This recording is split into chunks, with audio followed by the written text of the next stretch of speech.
All right, I have got to apologize to Bill Reynolds before he comes up here. He had a really nice video that he emailed me for tonight, and I loaded it down on my computer and then brought a different one here. But Bill has got a really some nice show and tell material. Come on up, Bill, and let's talk about the Veterans Memorial. Let's give Bill a big hand.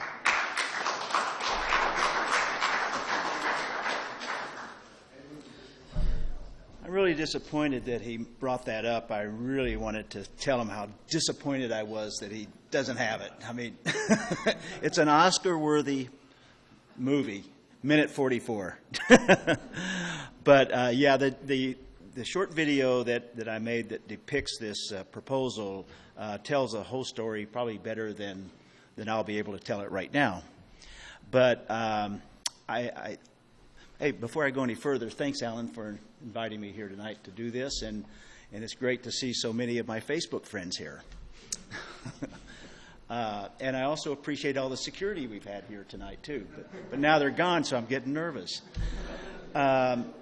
So this whole idea kind of morphed out of, well, I guess from my background, being a combat veteran, we never forget our fallen. And the unit that I served with has Army reunions every other year, and we did lose a lot of guys in our unit, and we always remember them. We've had shirts made, reunion shirts made with their names listed on the back of the shirt. We lost 26 guys out of my company alone. On one day, we lost 47 men in my battalion on one day. And I took a trip back to Vietnam in June of 2007.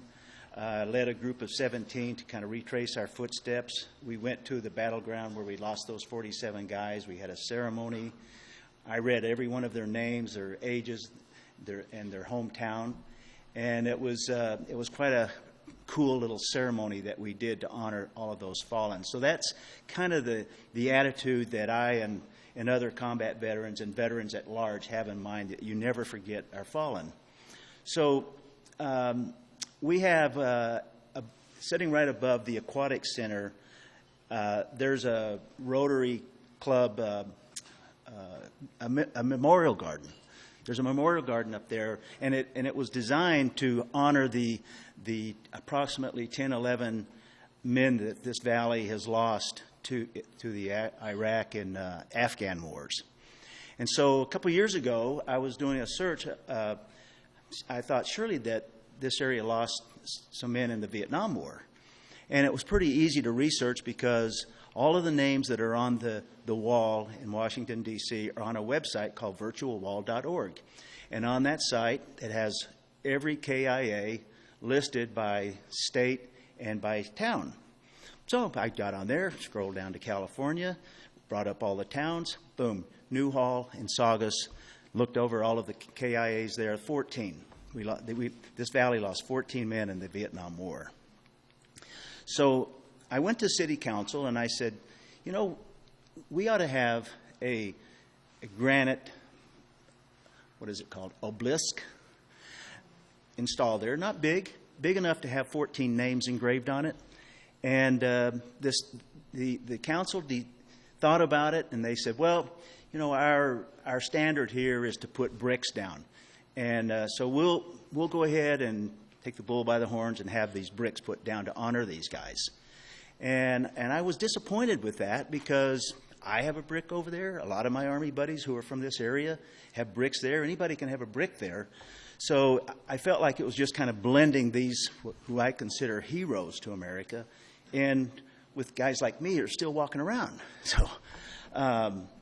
So anyway, that was that. But then I discovered that memorial garden at up there above the Aquatic Center, and so I approached Jim Lentini of the Elks Lodge and the Rotary Club, who took the lead in creating that, and I said, hey, why don't you add these 14 to your memorial garden? And by the way, a guy sitting in this room told me about one from the Korean War, right, Steve? And so I knew that there was one from the Korean War and 14 from Vietnam, and so Jim decided to jump out and make that happen. And while we were at the Elks Lodge and we were talking about this, Ted Olson over there says, geez, Bill, what about World War II? Surely we've lost some in World War II. And I said, I don't even know how to go about searching for that. And he says, I tell you what, somebody said, why don't you go to the Signal and look in their archives? They always have articles about the men that we've lost in war. So I got a hold of my friends over at the Signal, and they said, come on down. And when I got there, Lila Littlejohn says, you know, Bill, we don't let just anybody in our archives. I go, yeah.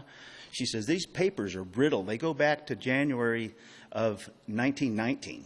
And we're very careful about the handling of these papers. And I said, I promise you, I'll be gentle. I'm only going into World War II era and the Korean War era. And so they let me do it, and I started leafing through page after page after page for all of those years. And I found articles that covered the loss of 20 from World War II, 5 from the Korean War. And after I finished the research, Lila says, well, now that you've done all this research, what's it for? And I said, well, this city needs a war memorial. Cities all over America have war memorials. Every little town you go to across America, you'll find a war memorial. If they've had casualties in war, they will have their names engraved in stone. I said, I just think that's something that we owe these guys. They gave up all of their tomorrows for all of our todays. So she said to Jim Holt, I want you to talk to Reynolds.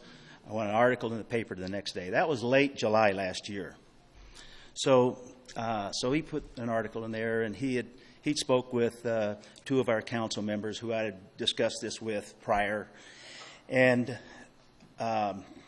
so then I was told, when the hiatus was over for City Council, myself and several others went to City Council and proposed having a war memorial. And so they kicked it around, and they pretty much gave the blessing to go through the process of see where this would go. So the next day I got a call from Gail Morgan and Rick Gould, and they said, well, any changes to be made at the Veterans Plaza requires approval of the Veterans Memorial Committee, the group that puts on Memorial Day ceremonies. And, well, I'm a member of that committee. So I said, I'm a member, and by the way, we got a meeting tonight. So I'll be in touch. So I had a little video, a different one than I have now that Alan forgot to bring, and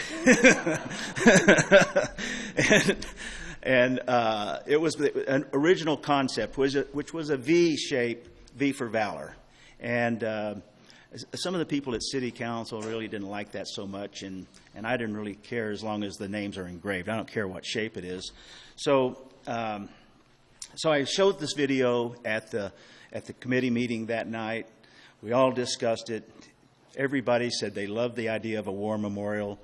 I had a letter ready to go that required our president, who was Dwayne Hardy at the time. And so Dwayne signed the letter. Very next morning, right back to City Hall, boom, here's the letter. And the letter said, City, you have full purview to design, develop, and install this thing. And here's the 50 names that should go on it, and some other ideas that should be engraved on this thing. And so some time went by, and pretty soon a letter was sent back to Dwayne by Rick Gould, and whereas we had hoped that they would just take the bull by the horns and charge off and make this happen, they sent the letter back saying, we want to know the design parameters, the cost, where it will go. We want to know everything about it. So I thought, dang, I thought the ball was in their court. It came back to my court. I put it in their court again, and then it's back to my court. So along the way, this woman by the name of Heather Goodsell, who operates out of Vermont, works for a company called Picture This on Granite. She had got her hands on that Signal article, Jim Holt's article from late July, and she sent an email to Bob Keller and said, this is who I am and what I do, and we are happy to help you. And so Keller handed me off the hard copy email. I contacted Heather, and we started a long time of dialogue about what this should look like and all aspects of it. They went the extra mile. They brought up Google Earth. They zoomed down onto their plaza and looked at the amenities are there, because their intent was to design a war memorial that would fit what we already have over there, which is along the back, going down to the V. There's a round water fountain there. The idea was to put it fairly close to that, in line with the other rectangular water fountains that are there.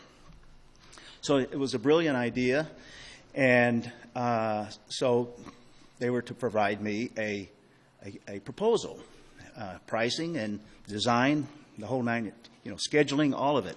Well, while I was waiting for that, she sent me this heavy